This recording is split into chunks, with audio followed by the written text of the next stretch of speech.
Electrolysis. What is electrolysis? Electrolysis is defined as a chemical reaction in which electricity is passed through a compound, an ionic compound, in order for it to decompose. So in essence, it kind of looks like this picture here. We have a ionic compound. It has to actually be melted or in solution. We'll explain why in a minute, but you're essentially putting electricity through it.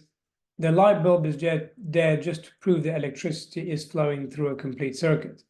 But the principle is that electricity is put through something in order to break it down. Okay, so that's the first thing for you to understand. The breakdown of an ionic compound using electricity would be a nice little definition. Now, why not a covalent compound? Well, the answer is that covalent compounds have no delocalized electrons that can move and carry the charge, so it cannot actually conduct. It has no charge carriers. If you go back to the ionic compounds topic now, remember ionic compounds do not conduct when solid because the ions are fixed, they cannot move. But when an ionic compound has been heated and melted into a liquid, the ions can move. Alternatively, if you dissolve it in water, the ions get separated between the water molecules and the ions can move and carry the charge again. So that is the principle here. In solids, ionic compounds are fixed in a lattice, they cannot move.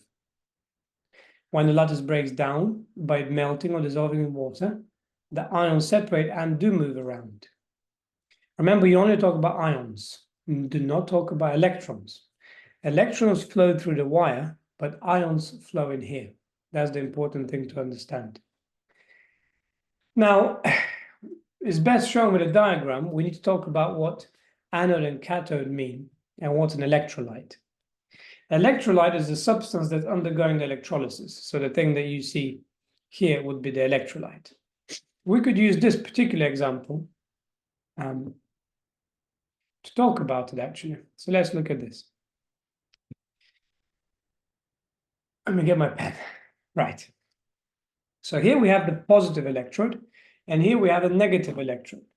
Electrodes are typically made of graphite, which is essentially carbon, because it is not a metal, and it conducts electricity because of the localized electrons. It also doesn't react normally with the products, unless you're getting something like oxygen as a product. And also it doesn't melt, it's got a high melting point. So it's inert with a high melting point. Let's consider, so on your syllabus, there's specific ones you have to consider, and it includes lead bromide. So lead bromide is like this. That is the compound lead bromide. And today we're only looking at molten electrolysis. In the next lesson, we look at aqueous electrolysis. So molten electrolysis only has melted things. Lead has a charge of 2+, and Br has a charge of -1. That's where this formula comes from. It's normally written within the name with Roman numerals, lead-2 bromide. So if you think about it, if this was to split into two ions, it's going to form a Pb2+ and a Br- ion of bromide. So the rule is that opposites attract. So the negative bromide is going to attract to the positive electrode, which is called the anode. So in this electrode here, we're going to get Br- attracted. In this electrode here, which is negative, we're going to get the lead attracted. We call this the cathode. The way to remember it is panic. Positive anode, negative is cathode. This will be in the notes. So positive anode, negative is cathode. Furthermore, negative ions are therefore called anions because they attract to the anode. Don't confuse it. Positive ions, I always think of cats as being good. So cations are positive because they attract to the negative cathode. So that's the principle. Now, at each electron, we either get oxidation or reduction occurring. So Let's start with the easier one, which is the cathode. That's always going to be reduction, because at the cathode, because it's negative, it's going to attract positive things. Positive things need to gain electrons in order to become neutral. Remember, the objective of this is to split the lead bromide into lead and bromine, the two elements used to form the compound. So we always add as many electrons as the charge if you want it to be neutral. So it's Pb2 plus 2e minus makes Pb. And that will be your half equation. It's called the half equation when it has electrons and ions. This will be molten and this will be molten. So the state symbol is L. If the charge was +1, you would add 1 electron. If the charge was 3 plus, you would add 3 electrons. Now, this will be called reduction, because reduction is the gain of electrons. Remember Rig, reduction is gain. Now, the Br minus technically would lose an electron to become neutral, okay? Because electrons are negative, so if you lose your negativity, you become positive. If you're already negative and you lose a negative, you become neutral. However, in chemistry, we don't like putting minus, minus, minus. So what we do is we put that on the other side. So it's actually Br minus arrow Br plus E minus, because you're essentially moving it to the other side, just like in maths in an equation. The second thing is that bromine does not like to exist on its own. It likes to be a molecule. So we put Br2. Then in order to balance it, we double this, and then we double this. So this becomes my half equation. And that is called oxidation, because it is losing electrons. Remember, oil oxidation is loss of electrons.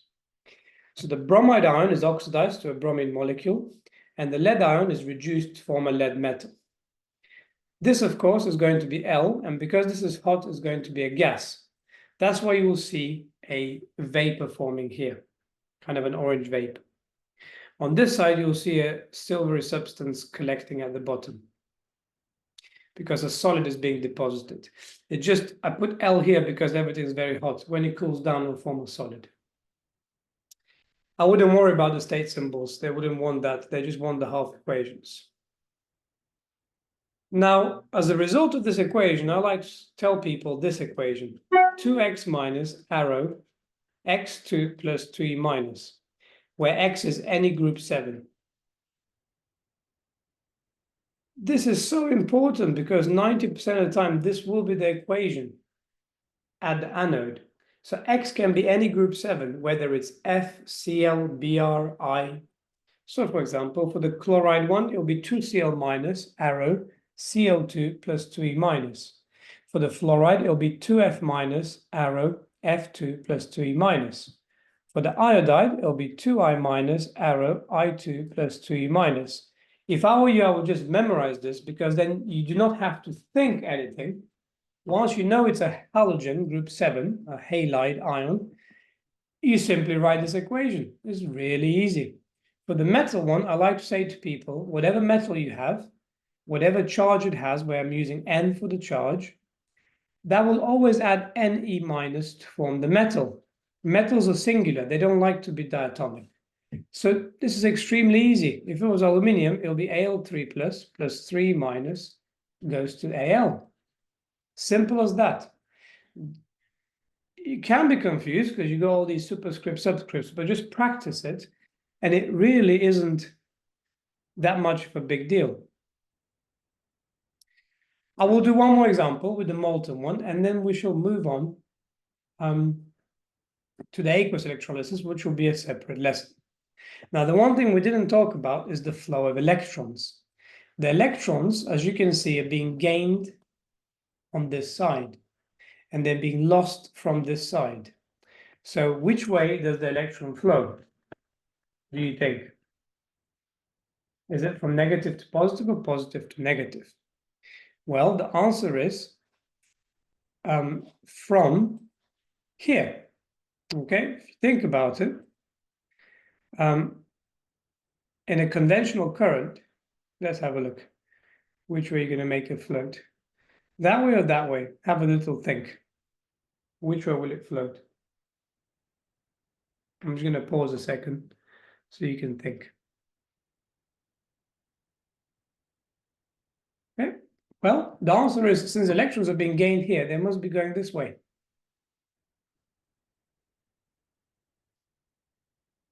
Electron flow will be anode to cathode. You can remember as AC, anode to cathode. You might think, well, why aren't they being repelled? Well, the answer is that it's the very fact that the electrons gather on this side that it makes it negative. That's why it's actually negative. And because this one's losing electrons, that's why it's positive. Okay. Let us now save this. And let's look at an example. Just one more example of a molten one, because we've talked about everything else. So this is all in these notes as well. Okay. So you have your Mn plus, and then you have your X minus 1. But this is for aqueous, which will come on to next lesson. Now I'm just going to do one example here. 2 examples, doesn't matter. We can take sodium chloride, molten, which will be pretty difficult to achieve. You need quite a high temperature. And let's take one difficult one, aluminium oxide. So we're going to write here anode and cathode. Positive anode, negative is cathode. This one, Na plus and Cl minus are the 2 ions floating. On this one, Al is in group 3, so it's 3 plus. O is in 2 minus because it's in group 2. Now back to this one, the positive goes to the negative, and the negative goes to the positive. Same here, the positive goes to the negative goes to the positive. Now, if you remember, the anode equation always had an arrow after it because it lost electrons. These are the gain ones. Now, this is a charge of +1, so I'm going to add 1 electron to make sodium. For this one, I'm going to add 3 electrons to make aluminium neutral. So that's the 2 cathode equations, nice and easy. Now, this one matches the 2x minus thing I told you about because it happens to be in group 7. So you can just plug it into this by putting a 2 here, Cl2 here, and 2 electrons here. Now, this oxide is a bit harder because it's not group 7. It's actually like an exception. That's why I chose this example. So if you think about it logically, an oxide, so aluminium oxide, what element it needs to form? It needs to form aluminium and oxygen. So I'm going to form oxygen here. Now, because there's 2 of this, I have to double this side. But my negative charge is now 2 times -2, which makes -4. So I have to add 4 electrons instead to balance it. This is the only one really that has the 4 electrons in the molten electrolysis. So those were my examples. I would recommend practicing the worksheet attached. I've saved this image.